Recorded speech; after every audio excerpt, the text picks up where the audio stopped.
Hello everyone, मैं doctor विजय श्रीवास्तव अपने YouTube channel मिसकम 30 पर आप सभी का स्वागत करता हूं। सॉल्यूशन के आज के वीडियो लेक्चर में हम जो कंसंट्रेशन के दो टर्म्स बाकी रह गए थे उनके बारे में बात करेंगे। मोल फ्रैक्शन यानी मोल अंश या मोल प्रभाज और फॉर्मेलिटी यानी फॉर्मलता। तो हम स्टार्ट करते हैं मोल फ्रैक्शन या मोल प्रभाज से।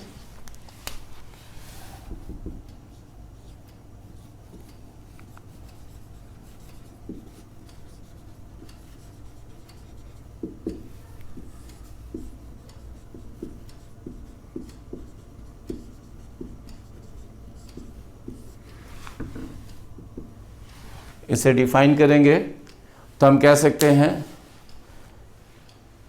The ratio of the number of moles of a component to the total number of moles of solution. Simply कह सकते हैं इसको क्या कि किसी विलियन में किसी घटक के मोलों की संख्या और विलियन में सभी मोलों की संख्या के अनुपात को उस घटक का मोल प्रभाज कहते हैं। तो डिफिनीशन हम शार्ट में मेंशन करें, ratio of number of moles of one component to the total number of moles of solution. ये कह सकते हैं मोल फ्रैक्शन। इसी तरह से अगर हिंदी में कहें तो कह सकते हैं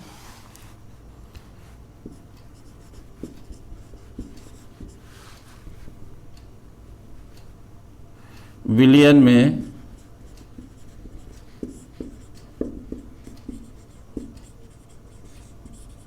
किसी घटक के मोलों की संख्या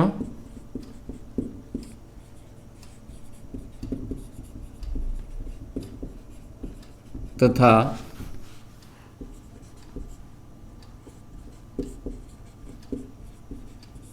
कुल मोलों की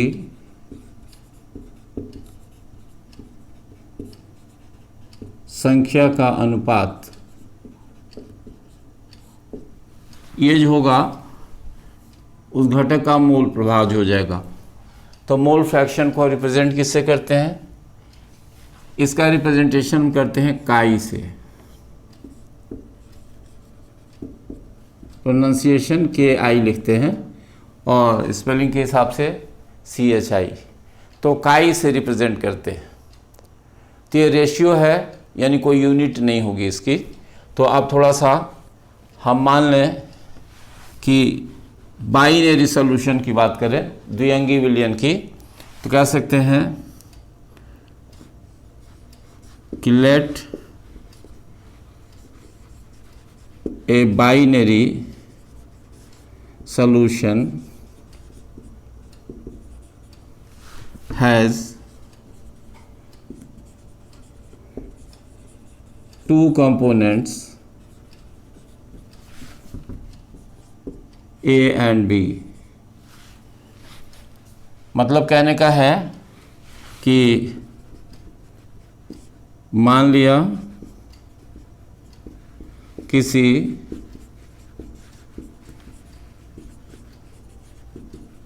द्विअंगी विलयन में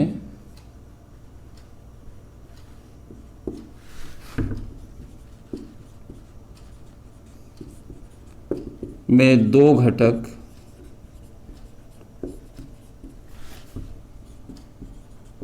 A तथा B हैं। ये माना गया है, two components A and B। तो यहाँ बता रहे हैं number of moles of A equals to मान लिया Na, number of moles of B इसको मान लिया NB। तो ऐसी स्थिति में जो काई ए हो जाएगा, घटक ए के लिए काई ए इक्वल्स टू हो जाएगा N A upon N A plus N B, और इसी तरह से जो दूसरा कंपोनेंट है काई बी, मतलब जो बी कंपोनेंट है उसके लिए mole fraction chi B equals to हो जाएगा N B upon N A plus N B. तो ये बताया कि इस तरह से हम बता सकते हैं कि कोई सॉल्यूशन है, बाइनरी सॉल्यूशन, और उसमें दो कंपोनेंट्स ए और बी, यदि उनके मोल्स एन ए और एन बी हो तो कंपोनेंट ए के लिए chi A equals to N A upon N A plus N B, मतलब number of moles of component A divided by total number of moles present in solution. और उसी तरह से बी के लिए chi B equals to N B upon N A plus N B. तो इस तरह से हम मोल फ्रैक्शन को रिप्रेजेंट कर सकते हैं या दिखा सकते हैं कि मोल फ्रैक्शन क्या होगा। एक्चुअली ये रेशियो है किसी भी कंपोनेंट के मोलों का और विलियन में सभी मोलों का, तो ये रेशियो है। अब इसमें एक चीज़ और बता सकते हैं कि किसी भी सॉल्यूशन में जो मोल फ्रैक्शन का सम होगा, जो योग होगा, वो 1 के इक्वल होगा। तो इस बाइनरी सॉल्यूशन के लिए chi A plus chi B equals to 1 होगा। तो ये बताया हमने कि मोल फ्रैक्शन क्या होता है, या मोल अंश क्या होता है, या मोल प्रभाज क्या होता है। अब नेक्स्ट जो टर्म देखेंगे वो है फॉर्मेलिटी, यानी फॉर्मलता।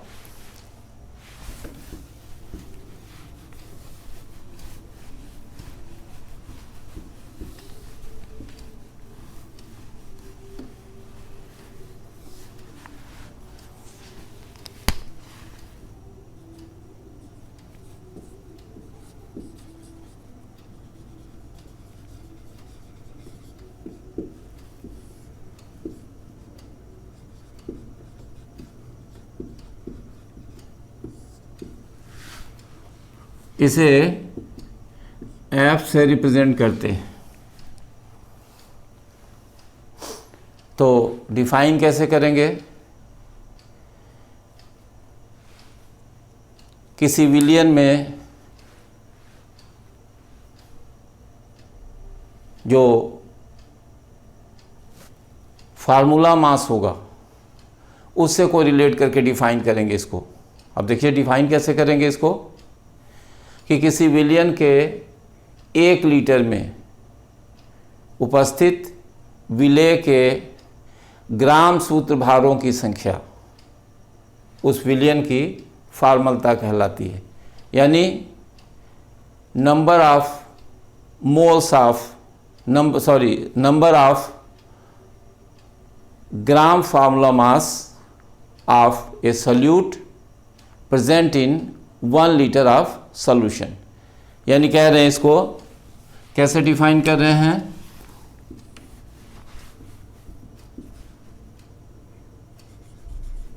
Number of gram formula mass of solute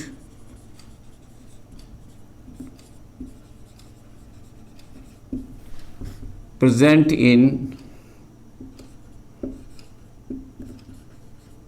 1 liter of solution। ये हो गया डिफिनीशन इसके लिए अंग्रेजी में। इसी तरह से हिंदी में कह सकते हैं, यानी किसी विलियन के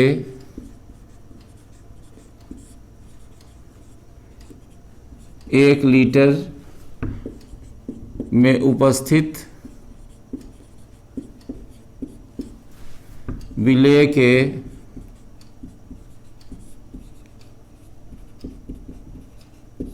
ग्राम सूत्र भारों की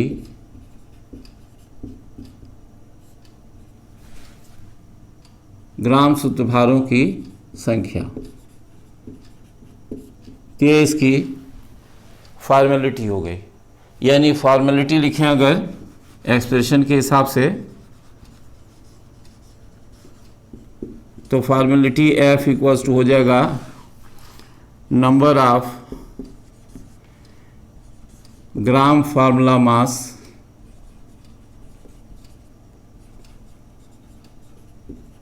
of solute upon volume of solution in litre.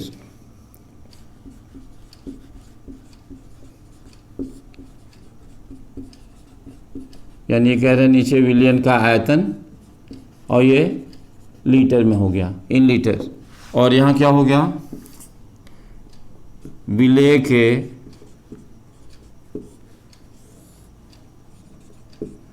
ग्राम सूत्रभारों की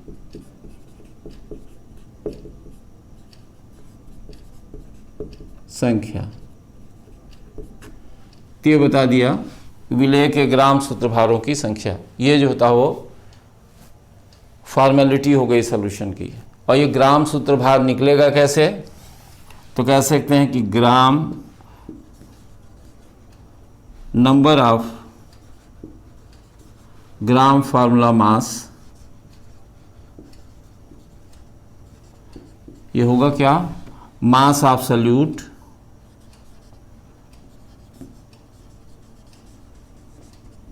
विलेय का द्रव्यमान होगा ये ग्राम में अपान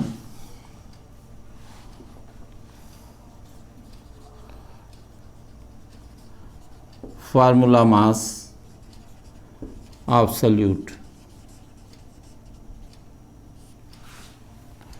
यानी हिंदी में अगर कहें तो कह सकते हैं इसी को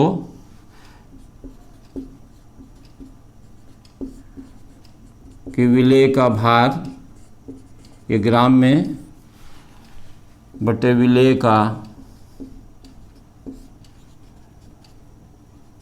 ग्राम सूत्रभार,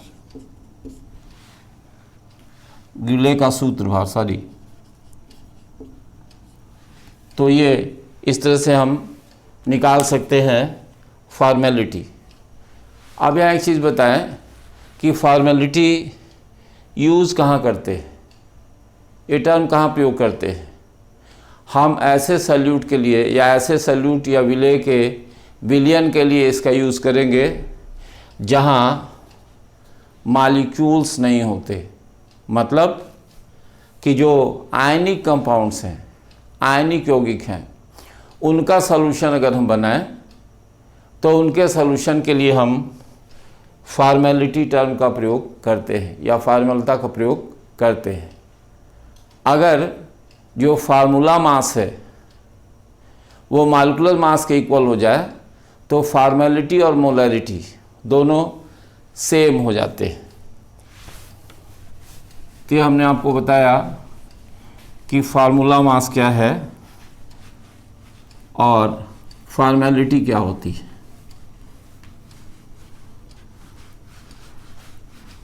तो अप्लाई किसके लिए करेंगे,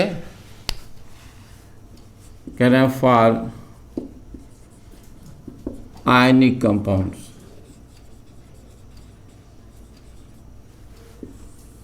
आयनिक यौगिकों के लिए। और बताया कि यदि फार्मूला मास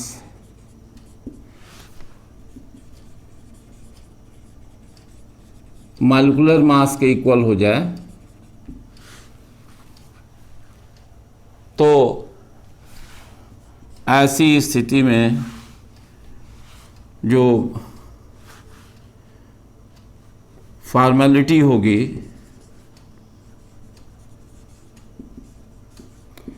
इक्वल्स टू हो जाएगी मोलैरिटी के।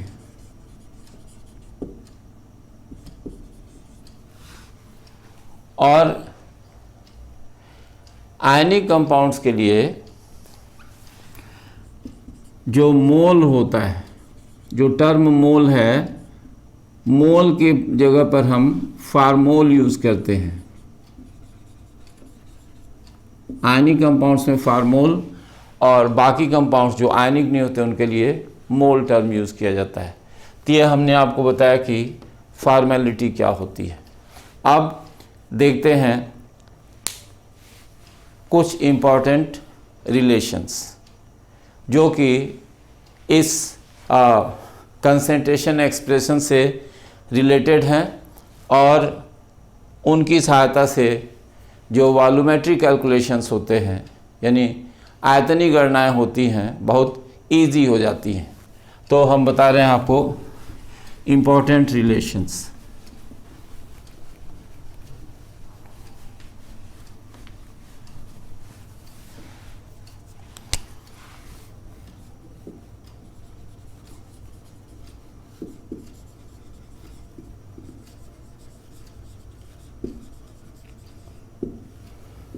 ये महत्वपूर्ण संबंध हम आपको बता रहे हैं। जैसे स्ट्रेंथ हम एक्सप्रेस करते हैं ग्राम पर लीटर में। स्ट्रेंथ यानी हिंदी में कहते हैं सांद्रता। यूनिट क्या लिखते हैं? ग्राम पर लीटर। तो ये इक्वल्स टू होता है normality into equivalent mass.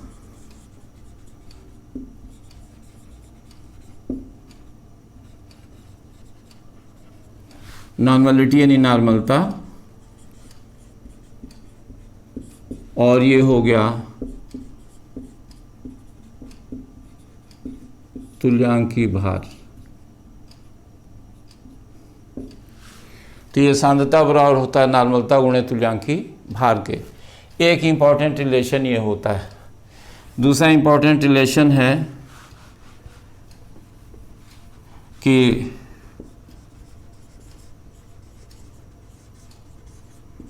Molarity upon molality.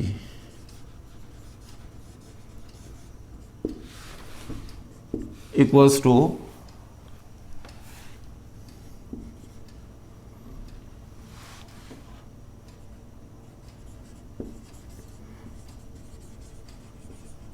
mass of solvent in gram upon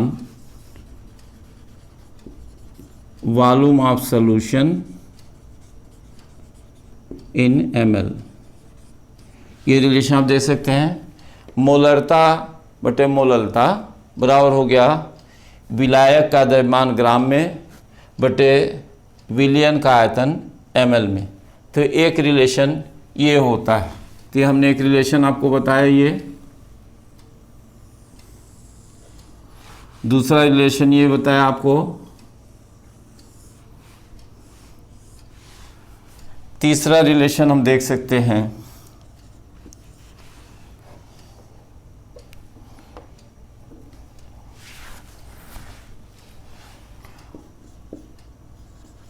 normality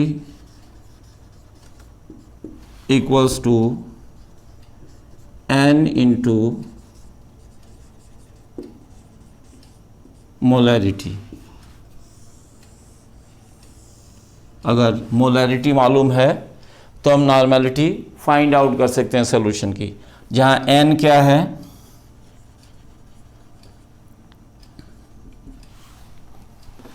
ये है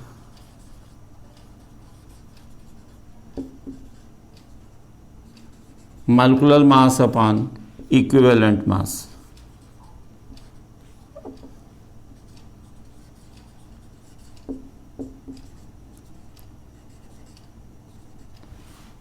तो ये बताया आपको रिलेशन।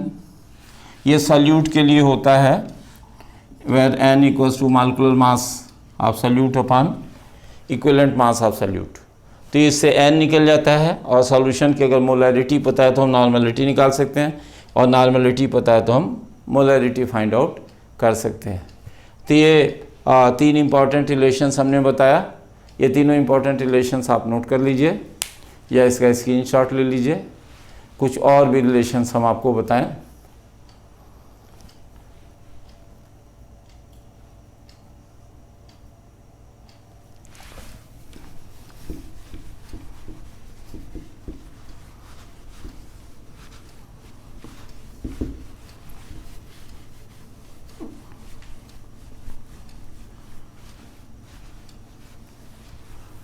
फोर्थ रिलेशन देखिए,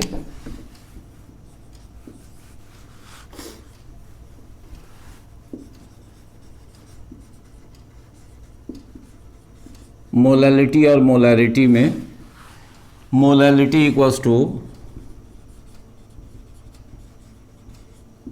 molarity upon D minus molarity into M B, ये एक रिलेशन है। तो ये रिलेशन क्या है, जो आपको पता है मोलैलिटी भी सॉल्यूशन की होगी और मोलैरिटी भी सॉल्यूशन की होगी। डी जो है बताना होगा, where D equals to density यानी घनत्व ऑफ सॉल्यूशन, यूनिट होगी ग्राम ml इनवर्स, और एम बी जो है ये है मॉलिक्यूलर मास ऑफ सॉल्यूट यानी विलेय का अणुभार। तो ये एक रिलेशन हमने आपको बताया कि आप इस तरह से देख सकते हैं मोलैलिटी और मोलैरिटी में क्या रिलेशन होता है। तो ये कुछ इम्पॉर्टेंट रिलेशंस हमने आपको बताया। अब कुछ और भी चीज़ें जो कंसंट्रेशन टर्म से रिलेटेड है वो आपको बताएं।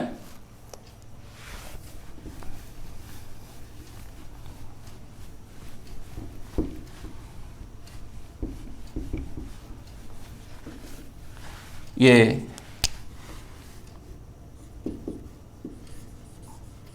बताना चाहती है इफेक्ट ऑफ टेम्परेचर।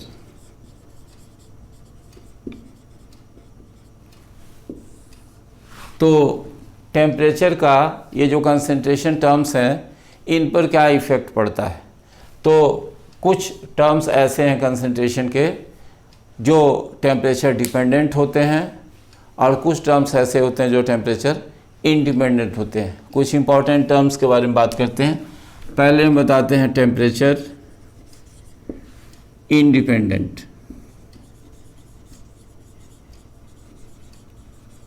और फिर आपको बताएंगे टेम्परेचर डिपेंडेंट। तो ये जो टर्म्स हैं कंसंट्रेशन टर्म्स हैं उनके बारे में बात कर रहे हैं। तो टेम्परेचर इंडिपेंडेंट में देखिए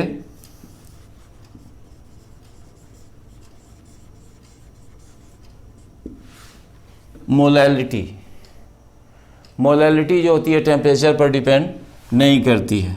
और सेकेंड टर्म इसमें आ गया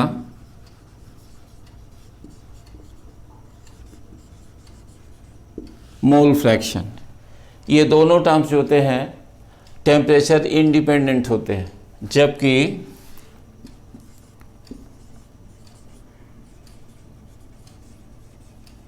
नॉर्मैलिटी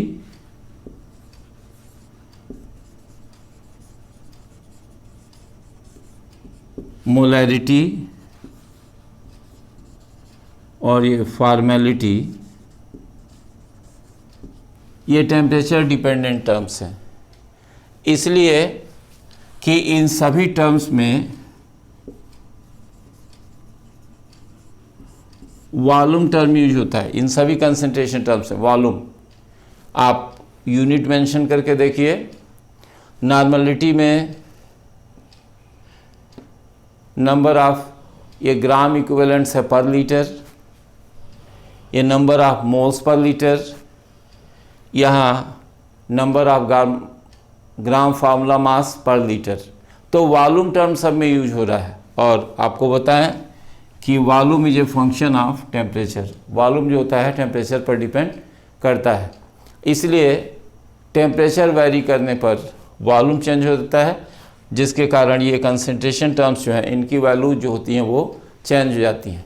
इसलिए जब इनके बारे में बताया जाए तो हमें टेम्परेचर हमेशा ध्यान रखना चाहिए कि जितने कैलकुलेशंस हैं या जितने कोरिलेशंस हम देखें सब में टेम्परेचर सेम रहना चाहिए।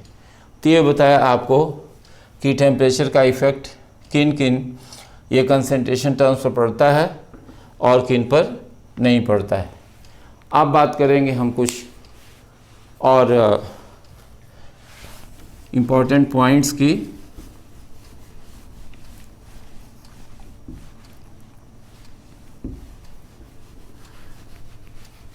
तो आपको बताएं कि वॉल्यूमेट्रिक एनालिसिस में या आयतनीय विश्लेषण में या लैब वर्क में किसी कंसंट्रेटेड सॉल्यूशन को डाइल्यूट सॉल्यूशन में कन्वर्ट करना होता है। तो ऐसी कंडीशन में यहाँ होता है, यहाँ हम लिख रहे हैं बिफोर डाइल्यूशन और फिर यहाँ एक टर्म लिख रहे हैं आफ्टर डाइल्यूशन।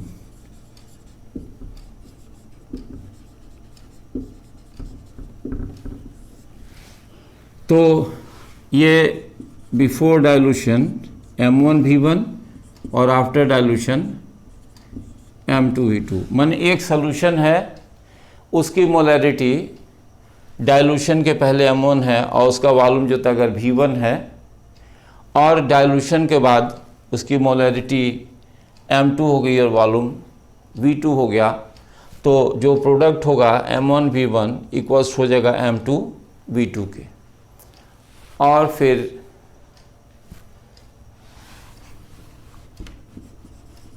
हमको अगर फाइंड आउट करना है मोलैरिटी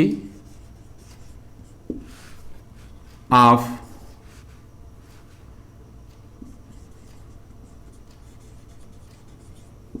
मिक्सचर ऑफ सॉल्यूशंस, अगर ये फाइंड आउट करना है तो मान लिया कि 3 सॉल्यूशंस हैं और उनको हम मिक्स कर रहे हैं। तो अगर एक सॉल्यूशन की मोलैरिटी M1 वॉल्यूम उसका V1 है, दूसरे की मोलैरिटी M2 वॉल्यूम V2 है और तीसरे की मोलैरिटी M3 और वॉल्यूम V3 है, तो मिक्स करने के बाद अगर रिजल्टेंट मोलैरिटी अगर M मान लें और वॉल्यूम जो है मिक्सचर का अगर V मान लें, तो ये हो जाएगा MV। यानी बताना पड़ेगा वेयर M इक्वल्स टू ये रिजल्टेंट मोलैरिटी और V इक्वल्स टू ये टोटल वॉल्यूम हो गया, ये इक्वल्स टू हो गया V1 plus V2 plus V3। तो ये हमने आपको कुछ चीज़ें बताई जो कंसंट्रेशन से रिलेटेड है। तो इस वीडियो लेक्चर में फ़िलहाल इतना ही। आप से उम्मीद करते हैं कि आपको ये सारे कंसंट्रेशन टर्म्स समझ में आए होंगे। ये फार्मूला आप लर्न कर लीजिए। नेक्स्ट वीडियो लेक्चर में हम कुछ प्रॉब्लम्स के साथ आएंगे। आप वीडियोस देखते रहिए, अपने कमेंट्स मेंशन करते रहिए और अपने व्यू ज़रूर शेयर कीजिए अपने साथ के लोगों से। और अगर कोई चीज़ अच्छी लगती है तो उसे कमेंट्स के माध्यम से बताइए, कोई कमी है तो उसे भी बताइए। चैनल को अगर लाइक नहीं किया, सब्सक्राइब नहीं किया तो उसे लाइक और सब्सक्राइब कीजिए और शेयर कीजिए। बहुत बहुत धन्यवाद। थैंक्स।